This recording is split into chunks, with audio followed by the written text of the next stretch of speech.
You're listening to The Dead Prussian, a podcast about war and warfare. Hi everyone, Amanda here. I'm just stopping by to ask you for your feedback on the show. It is important to us here at The Dead Prussian to deliver a show that our listeners enjoy. You can leave us a review on iTunes or head on over to our website and fill in the survey at www.thedeadprussian.com/survey.html. We'd love to hear from you. Oh, and thanks for putting up with Mick's terrible jokes. G'day listeners, it's Mick here and welcome to episode 10 of the Dead Prussian podcast. Today our topic is hybrid warriors. However, first I'd like to thank all those people who have taken their time to leave us a review on iTunes. There's been a plethora of reviews, most of them favourable, which has been quite surprising on the site. So both the Australian and US contributors, thank you very much. For all those people listening in the UK, you need to get off your backside and feel free to give us 5 stars because it helps us get out to a wider audience. If you don't feel like giving us 5 stars, there's the 4 and the 3 option as well.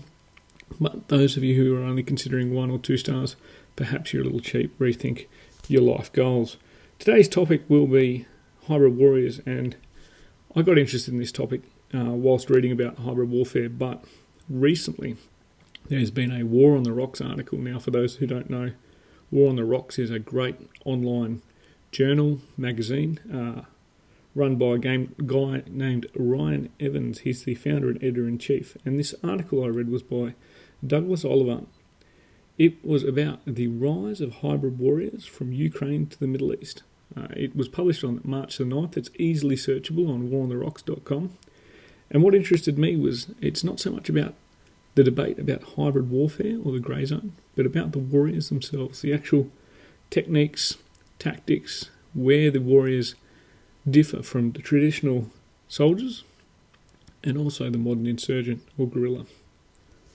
Our guest today is Douglas Ollivant, the author of that article, and he's a managing partner and senior vice president of Manted International LLC, a global consulting firm with offices in Washington, Beirut, Baghdad, Hilla and Basra.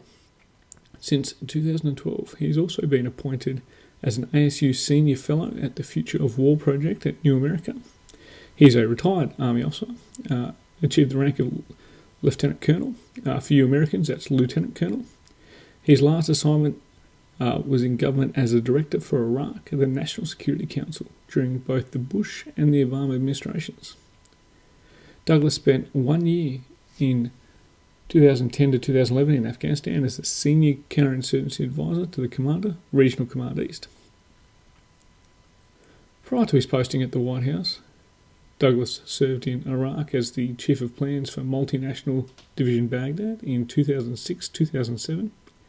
During this time, he led the planning team that designed the US and coalition portion of Baghdad's security plan. The main effort of what would later become known as the Surge, and I'm sure most of the listeners are well aware of the Surge. He spent an early Iraq tour in 2004 and 2005 in Baghdad, Najaf and Fallujah. He also taught politics at the United States Military Academy at West Point for 3 years. Douglas is a graduate of Wheaton College and holds a PhD in political science from Indiana University. He's a graduate from the US Army School of Advanced Military Studies, which is, for those listeners who don't know, like an advanced Command and Staff College.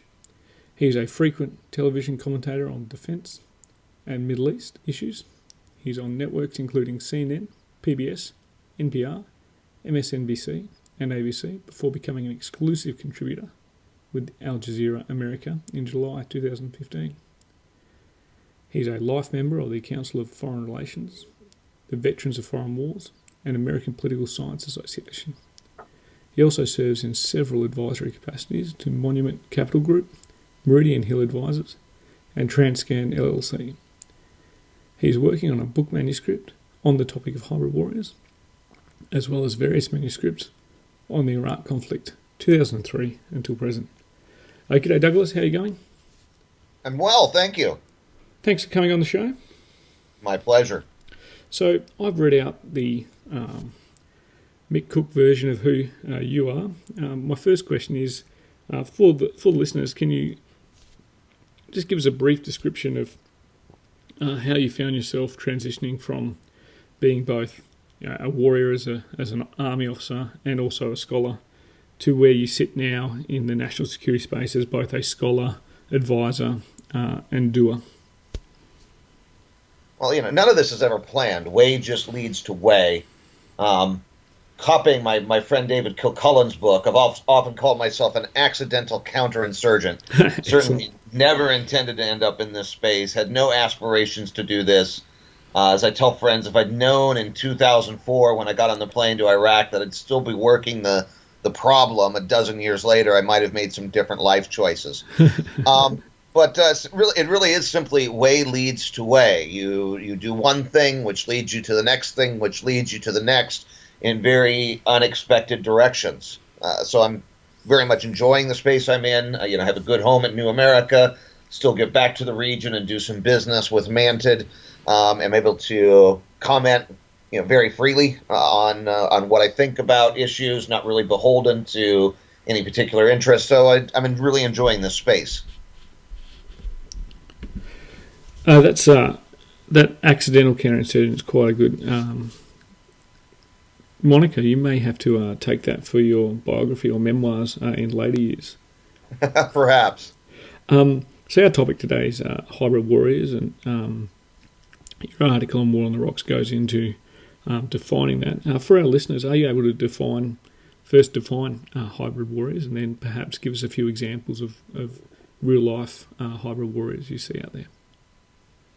Sure. Well, as you mentioned in your introduction, I got tired of the argument about hybrid war and political war and the gray space. We certainly know that's there, and we can look at it and see that there's something happening. But putting good definitional terms on it is, I've found, very, very hard.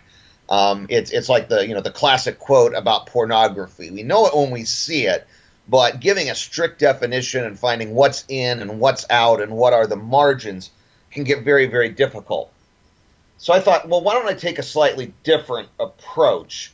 While there's all kinds of actors in the gray zone, there are traditional terrorists and insurgents and drug runners and money launderers. And of course, we know that state forces also play in the gray zone in this hybrid warfare.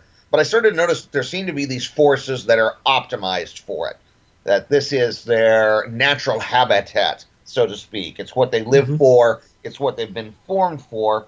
And I decided it might be helpful to focus on them, and that might better help us understand the space. Yeah, it's interesting that the debate behind the hybrid war or the grey zone or political conflict, people get very, very focused on that. And some examples in your article describe the forces in Ukraine, Hezbollah also in Lebanon, and also the forces of ISIS now. So how are these guys different? Sure.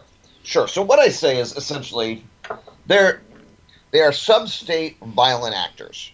So immediately we have to say they're not state forces. Yeah. So even if something that strongly resembles them, say the IRGC, or for that matter, if you are on the other side, USJSOC, they don't count. They're state forces. Yeah. So we're talking about sub-state violent actors, and they've retained their insurgent ties to the population. Hezbollah continues to draw its strength from South Beirut and the Bekaa Valley. ISIL draws its strength from dissatisfied Wahhabi-influenced Sunni populations, and so on. But they've adopted characteristics of what I call an industrial or post-industrial military. And this means that they have capacities beyond what we traditionally associate with insurgents. Insurgents shoot rifles, they lay bombs, they do assassinations. Occasionally they lob some mortars or some unguided missiles, and that's about the extent of their capabilities. These hybrid warriors, they have capabilities that go far beyond that, without quite getting to the cusp of being a fully professionalized military. So they'll have more than what an insurgent group does, but from the perspective of a military, there's still some very important gaps in their capabilities. So if I were to put this in just one sentence, they've started to close the gap between the capabilities of a non-state force and the state forces.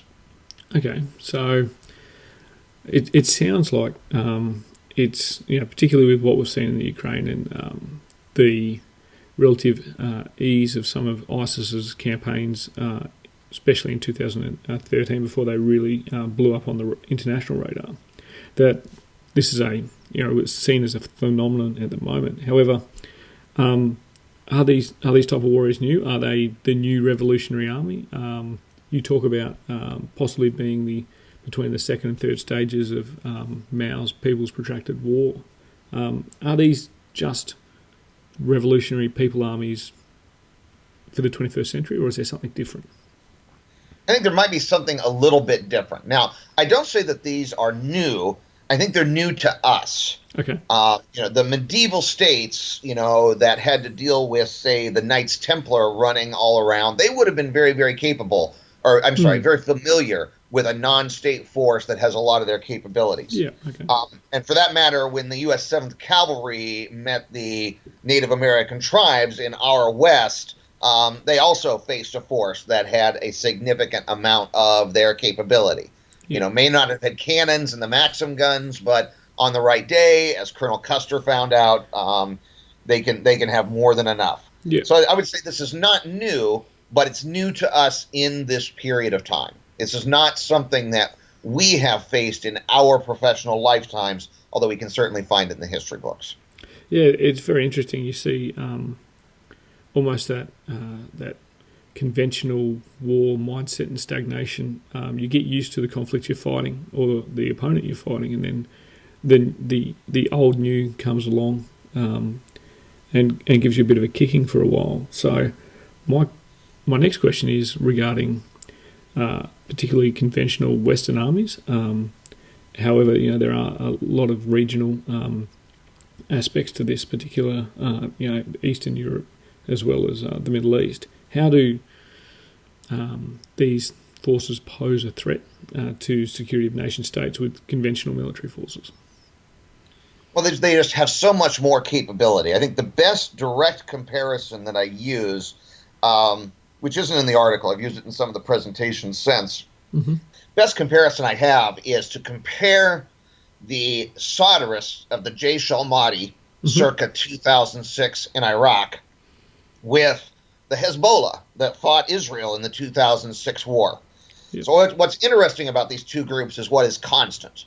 They're both formed by students of Muhammad Bakr Sadr and a little bit Muhammad Sadiq Sadr. So they come out of the Soderist tradition. They're both Shia Arab groups, and again, founded by clerical students. Not a lot of military background going on here. Radicalized clerics. Yep. Muqtada al-Sadr in one case and Nasrallah in Hezbollah.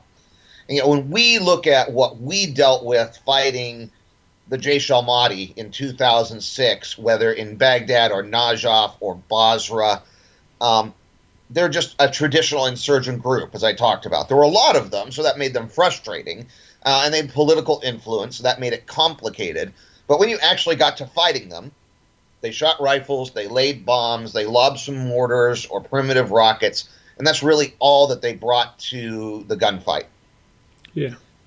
Meanwhile, Hezbollah in 2006 is doing electronic warfare. It's tapping into it's laying its own fiber optic cable.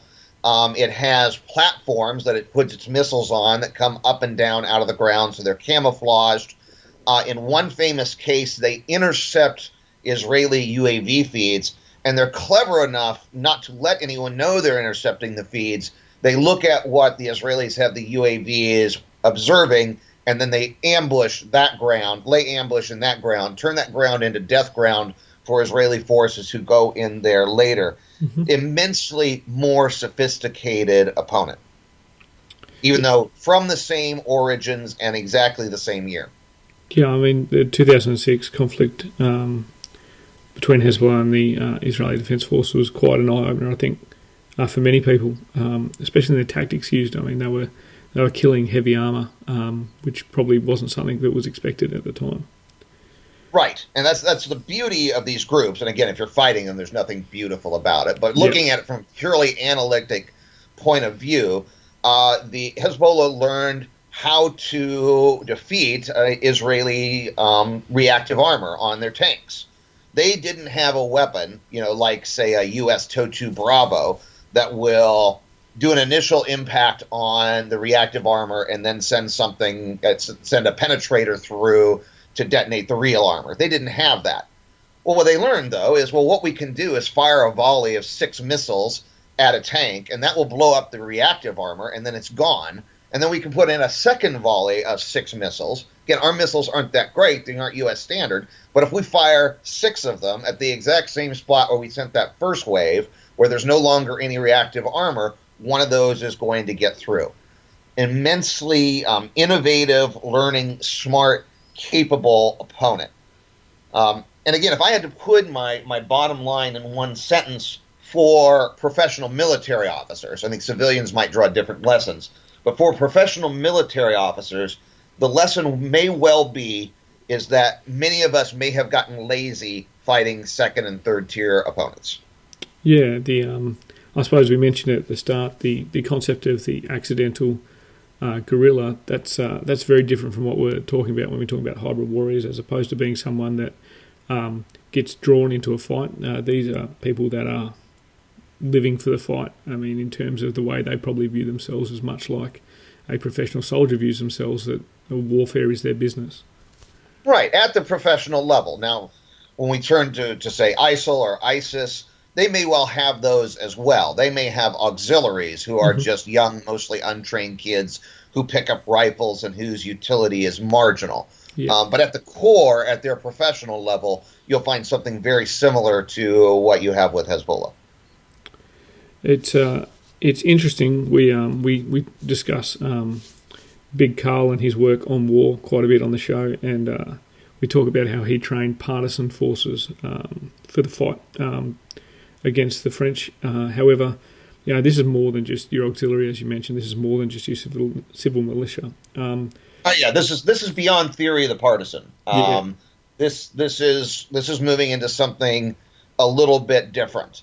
We talked about Mao and protracted warfare earlier, and this was one of the challenges when I first presented this. A really smart critic was like, well, aren't you just pulling out, the penultimate stage of protracted warfare and just pulling it out? And I said, well, in the case of ISIL and the Ukrainians, you could make a case for that essentially they're trying to make the next step and they're not quite there. Yeah. But then there's Hezbollah, and they've made a very deliberate policy decision to stay in this space. Yeah. They do not aspire to become a state force. They don't aspire to be a state. Now, they have tentacles into the Lebanese state, but that's a different thing.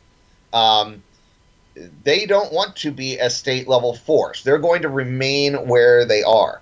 And I think the success of what Hezbollah has been able to do may inspire other forces to do this. And I want to make it clear, I'm not making a moral judgment on hybrid warriors. I mean, I'll happy to make individual judgments about individual groups. Yeah. But, there's no reason that there couldn't be a, Western, NATO and ANZUS, affiliated hybrid warfare group somewhere in South America or the Middle East or East Asia. I'm describing a capability. That doesn't mean that these are necessary antithetical to Western interests, except to the extent that the West is pretty vested in the existence of the state system and its monopoly. Yeah, so it's in capability terms, I guess, you mentioned it before, we could almost liken Hezbollah to the Knights Templar in terms of a religiously motivated group that seeks political influence through its employment of violence, but not a state itself. Right.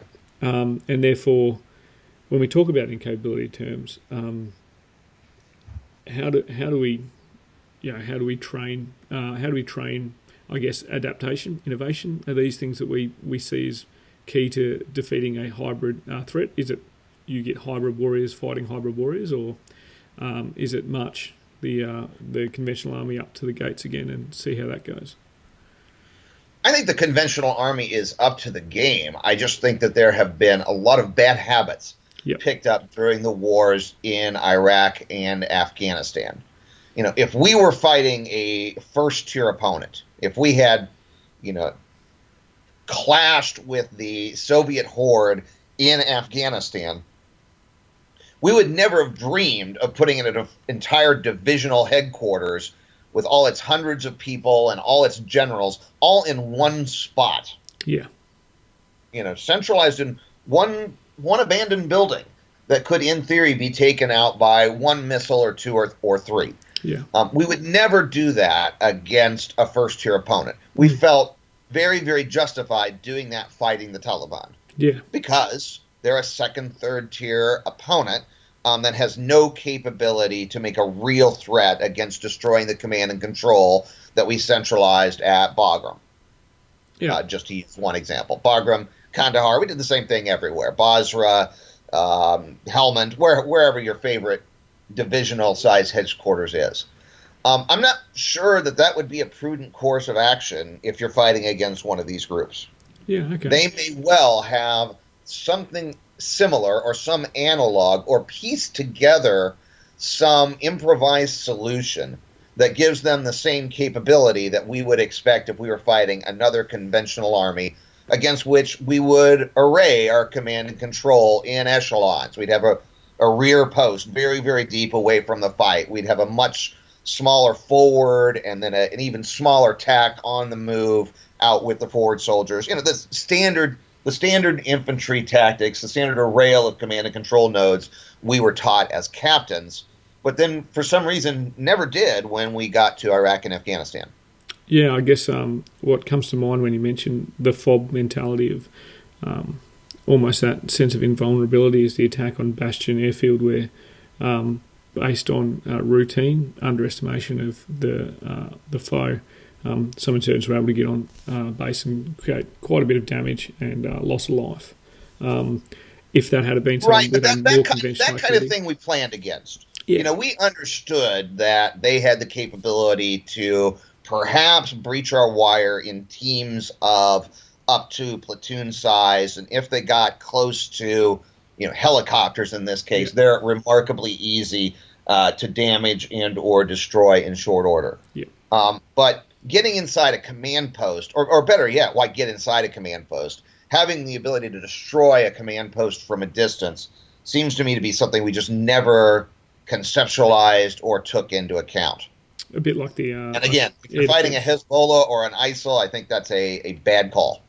Yeah, I guess we saw with the attack on the civilian aircraft in Ukraine that no one would have expected a civilian airline to be brought down in that particular conflict until it was.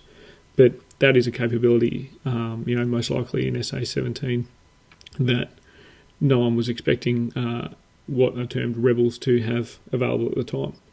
Is that the sort of conventional capabilities that these hybrid warriors can bounce in and out of?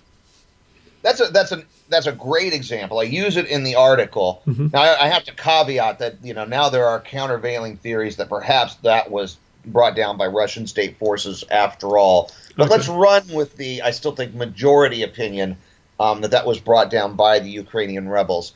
To my mind, that shows in a nutshell what these groups are going to be like. Yeah. They have the capability to reach out to 30,000 feet, as would any state defense force, and bring down a civilian airliner. What they did not have was the ability to realize they're bringing down a civilian airliner. They had no desire to shoot down MH17. That was the last thing they wanted to do. That was a huge propaganda and informational problem for them. Yeah. They thought they were bringing down some type of Russian transport aircraft, I suspect.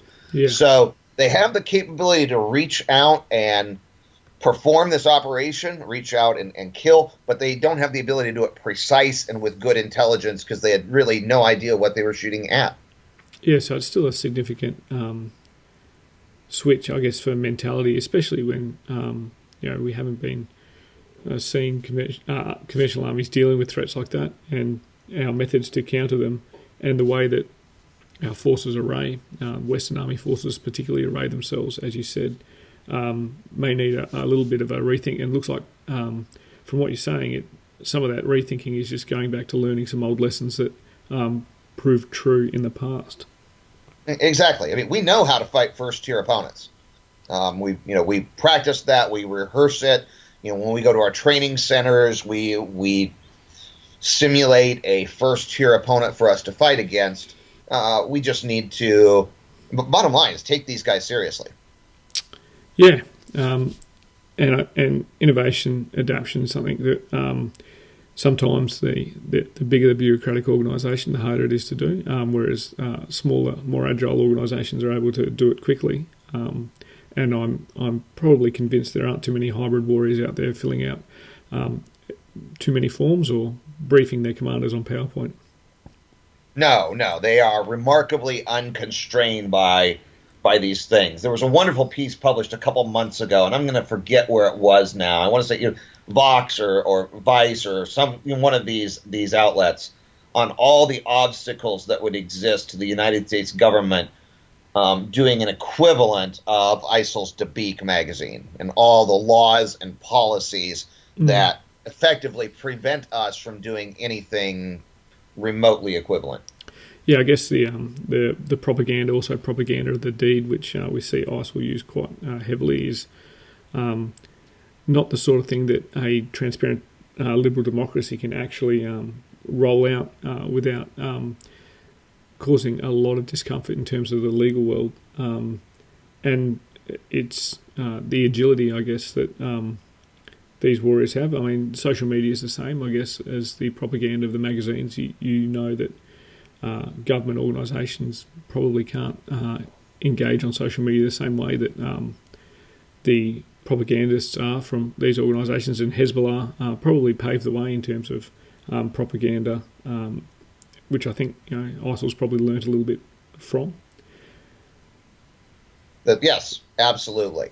And I was thinking as you're talking, not just these groups, but certainly Western powers are going to be constrained. I think about how agile the Iranians are and how they use social media in a way that we just can't seem to compete with. They tweet in English and they're clever in the way they do it. So, these are going to be capabilities. There are areas where it's going to be difficult for us to compete because of law, policy, and because we just have so many equities. Yeah. A technique that might be really effective in attacking one of these groups might give us difficulties when we start talking about, dealing with some other issue somewhere else in the world. Yeah. We're so broad and so deep, and these groups are so narrow. Yeah. Yeah, and the cultural depth of the fight, the memory as well. I suppose one thing that Iran definitely has in the region is it has a deep understanding and a similar culture to the places where it's engaging, whereas Western armies have always been criticised about going to fight in places that they don't culturally understand. Yeah, that's right. That's right. Where the United States has done these things well, the OSS teams going into occupied France and Belgium and Germany did relatively well, but we understood those cultures. We had native French and German speakers. Of course that looked really good. Parachute them into darkest Africa or into Burma, and it's a little different. Yeah, it's interesting. My final question for you is actually off the topic of hybrid warriors, but it's the penance for coming on the show. Every guest has to finish a sentence. It's not because I'm incapable of finishing my sentences, which some of my Twitter follows keep suggesting. It's actually part of our exploration to define war and explore war the way that Clausewitz sought to when he was muddling through his revisions of on war.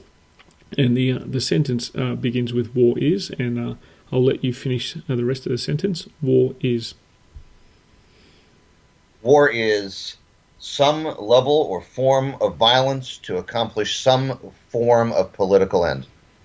That's a brand new one. That's good. I'm glad you didn't default straight to the Clausewitz definition, which is something I always do when someone asks me. That is a interesting one that we're probably going to debate fairly hotly over the coming week.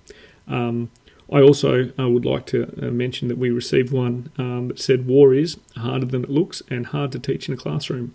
Those are both true. Perhaps not complete, but absolutely true. Yeah, well, I think they kind of hark back to the topic today about how hybrid warriors they've learnt by doing, and it's only going to be a capability that can be fully understood by engaging against it, and also probably embracing the way that some of these techniques are utilised by these modern hybrid warriors. I think so. All right, well, thanks, Douglas, for coming on the show. The listeners Pleasure. and myself, we always appreciate having guests such as yourself come on and let us know a little bit more about topics that are very popular but not always best explained in other forms of media.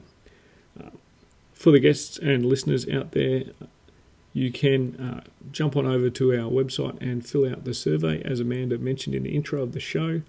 Don't forget to mention us on iTunes, and also be aware that we are spreading out across platforms. I do know there have been some issues with some of the platforms in both the US and Australia. I am exploring them, but my technical capabilities are exceeded by my ambitions. But until next time, grab a book and crack on.